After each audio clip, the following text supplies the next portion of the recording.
Olá pessoal, tudo bem com vocês? Nesta nossa aula, vamos tratar de um assunto muito interessante, onde ele nos fala sobre o princípio fundamental da contagem.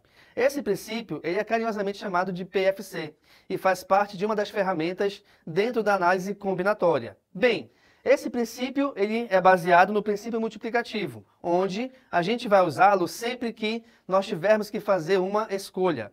Como assim uma escolha? Vamos imaginar então aqui a seguinte situação. Nós temos aqui a nossa coleguinha, onde ela tem 5 peças de roupa ou 5 conjuntos de roupa para escolher para dar uma volta, certo? E aí ela vai fazer o seguinte, ela tem que escolher uma parte de cima, uma parte aqui do meio, que é um cinto, e uma parte de baixo. Independente se ela vai misturar as cores ou não, o que acontece? Ela tem que escolher um tipo de peça para se vestir. Então veja bem que nós temos aqui, no caso, 5 tipos de peças diferentes para cada uma delas que ela vai ter que vestir. Então ela vai ter 5 peças de roupa em cima, ela vai ter 5 cintos diferentes para escolher um deles, logicamente, e ela vai ter 5 peças de roupa aqui de baixo para escolher uma.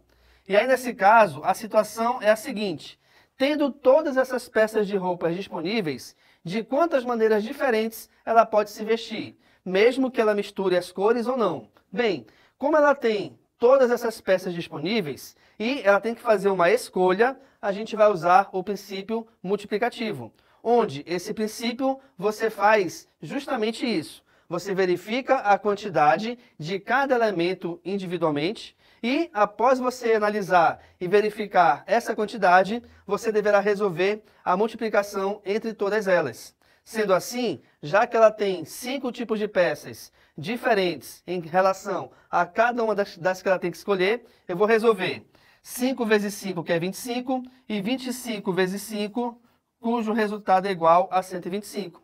Isso quer dizer, então, que ela tem 125 maneiras diferentes de se vestir, tá? É muita, né? Mas vamos lá.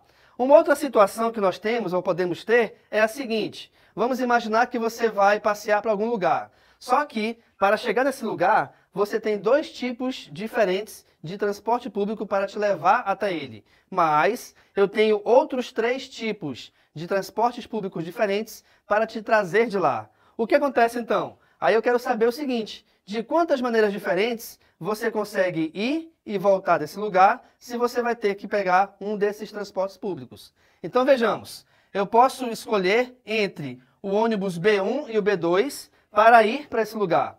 E eu tenho que escolher um dos ônibus dentre o A1, o A2 e o A3 para voltar de lá. Se eu tenho que escolher um de cada e eu tenho 2 conjuntos aqui, o que vai acontecer? Eu vou formar duplas. Então eu posso formar a dupla A1 e B1, ou no caso B1 e A1, a gente analisando aqui de ida e volta, né? Eu posso pegar a dupla B1 e A2, ou posso pegar a dupla B1 e A3. Isso quer dizer o seguinte, que nessa primeira coluna eu estou escolhendo para ir o ônibus B1. E escolhendo esse ônibus B1, eu posso escolher qualquer um desses 3 para voltar. Mas a mesma ideia acontece se de repente, ao invés de você ir com o B1, a gente escolhe o B2.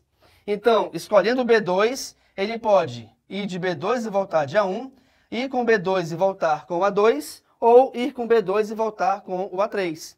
Então, de quantas maneiras diferentes você consegue ir e voltar desse local? Basta fazer o seguinte, nós temos aqui 2 ônibus para escolhermos um deles para ir para esse passeio.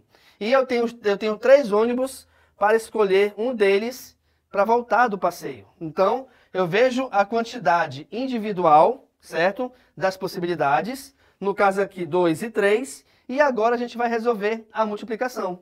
Sendo assim, 2 vezes 3 é igual a 6, que é justamente o total de duplas que nós temos aqui disponíveis. E essa ideia aqui também, ela tem uma outra maneira de ser mostrada ou demonstrada, que eu estou mostrando aqui embaixo. Olha só, eu tenho aqui então 3 ônibus, onde para cada um dos ônibus eu tenho outros 2 para escolher.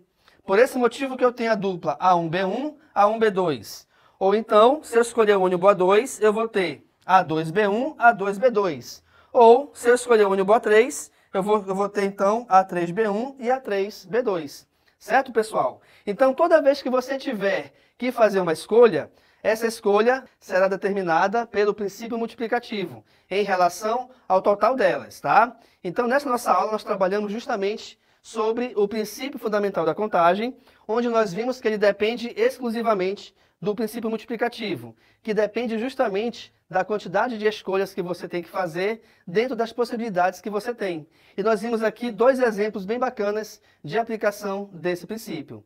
Sendo assim, então, fique à vontade para tirar foto do quadro. Muito obrigado pela atenção e tchau!